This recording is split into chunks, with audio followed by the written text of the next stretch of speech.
Real Estate Radio Boston is a paid program sponsored by Guaranteed Rate Incorporated, which is solely responsible for its content. Licensed in all 50 states. NMLS ID 2611, Equal Housing Lender. Mortgage Lender and Mortgage Broker License MC 2611. Rick Shearer, NMLS ID 454910. Visit nmlsconsumeraccess.org. All applications subject to credit approval. Call Guaranteed Rates Boston office at 617-778-0024 for additional cost information. Real Estate Radio Boston with loan officer Rick Shearer of Guaranteed Rate and legal professional Ali Alavi of Alavi Braza PC. This is Real Estate Radio Boston. We're opening up in October, right? I mean, and I know that we've gone through certain sort of hills and troughs this past year. How are those towns, because you're very specialized in those towns, how are those towns sort of faring as far as inventory and activity is concerned, and how does that compare year over year? Right. In your eyes? I mean, so Jamaica Plain's been a super hot market. Their condo market, I think, is 15% year over year, or 17% actually.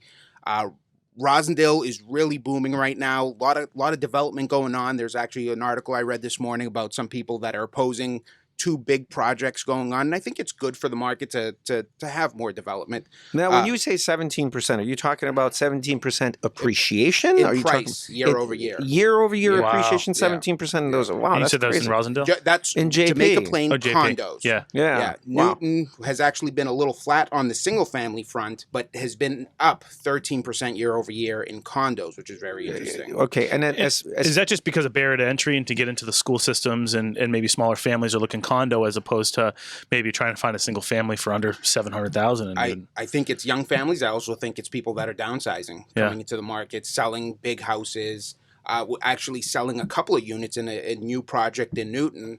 I'm not going to name drop them, but where the two people that I'm representing in that 36-unit building are people that are selling their bigger homes and are downsizing to that. It's a single-family flat. I think Newton needs a lot of inventory like that.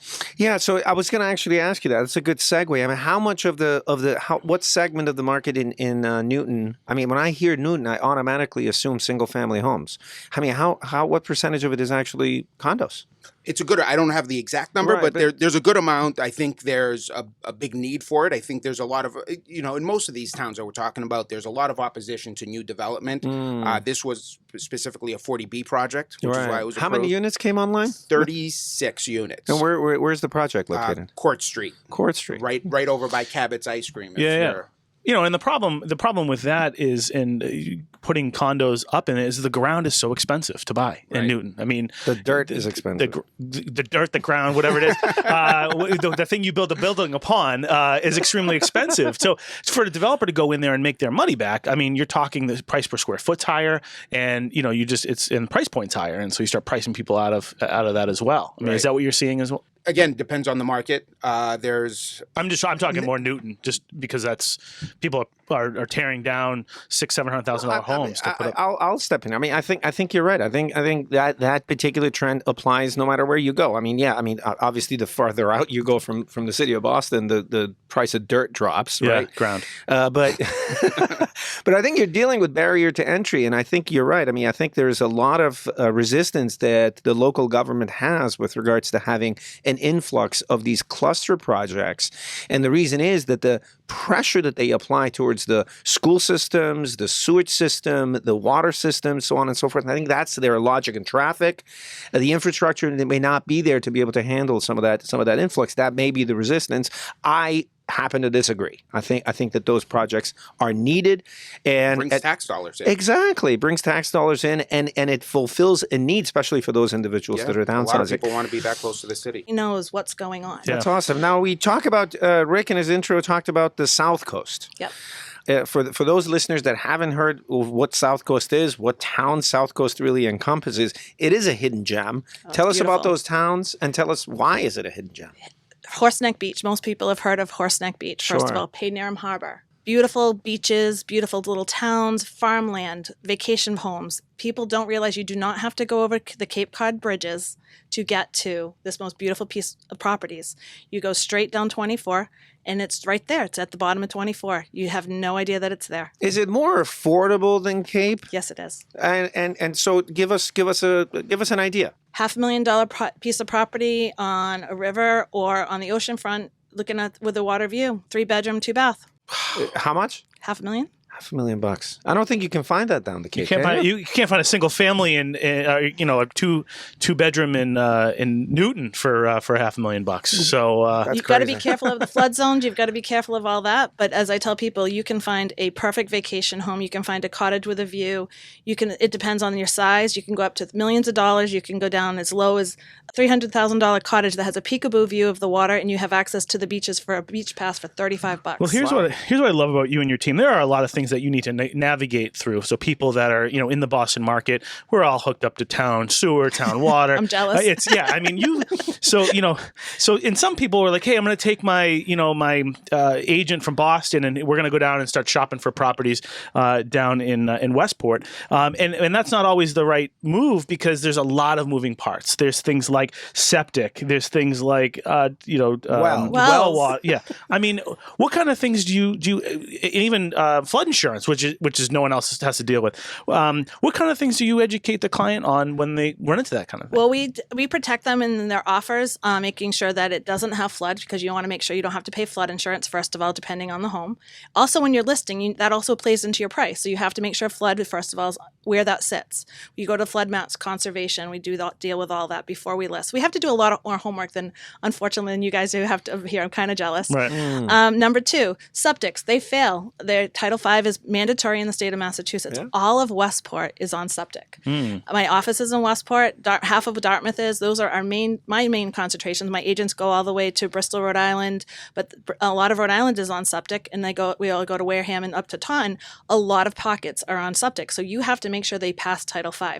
So you just can't go and get a water bill and walk away. You've got to make sure that passes. If it fails, it can be up to from anywhere from $15,000 to $35,000 for that seller to replace it. Is a technology company. It was created by you. You were the mastermind behind it, and essentially it gathers the data and it feeds it to your real estate companies, but it's also available to other real estate companies. That is correct. It's available to anyone. We have we have several hundred domain names, so we can drop our technology anywhere. We can drop it in Providence. We own Providence pads. We have some very nice domain names, and we're very specific to each micro market is what we call it.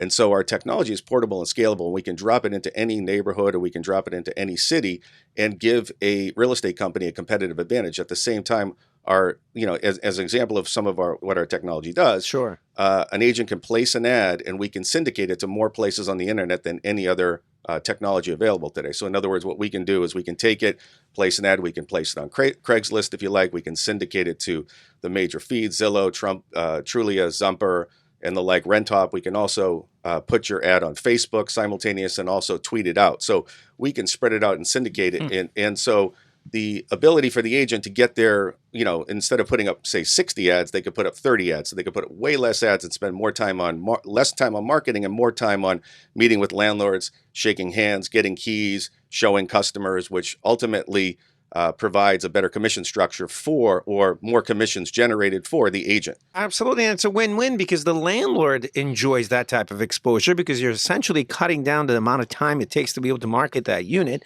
And so therefore it's sitting on the market way less vacant.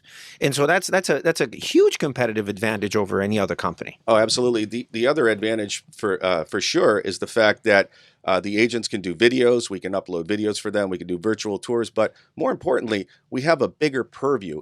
Having over 133,000 units in our database, what we can do that I don't think anybody else can do in New England is take that data and say to a landlord, hey, come on in, look at our database. We've got 13 units here. Now, look at yours. Yours doesn't have stainless steel. Yours doesn't have granite. 2 doors down, Frank has quartz countertops. He's got an ice maker. He's got a microwave built into his property. His unit, apartment's about 1,600 square feet. Yours is 1,400 square feet. You're asking for $300 more. His place is going to rent before yours. Gotcha. So let's talk about that. Let's look at the data. Oh, look at there's a virtual tour. Hey, I can FaceTime for you. We can look at this thing right now and say, let's pinpoint precisely and get this place rented. look, there are so many people in the greater Boston area. There's so much capital. There's so much innovation going on. Companies go through constant innovation growth. We have GE coming. We have all these companies that just absolutely explode and also rapidly decline. And that's our technology industry, right? So, and then we have schools. We have tons of schools. Now, depending on whose data you believe, and if you go out covering the 128 belt, the greater 128 belt, we have about 300,000 college students, All right. undergraduate, graduate, vocational schools, and the like. Now, if you take those two and marry them together, and then you look at the aggregate, we've got a ton of bodies moving all at once. lot, right, And so we say to a landlord, if a properly priced apartment should rent within 1 week. If you can't rent your property in 1 week, it's probably overpriced or it's not being marketed correctly. And we can help you with both of those.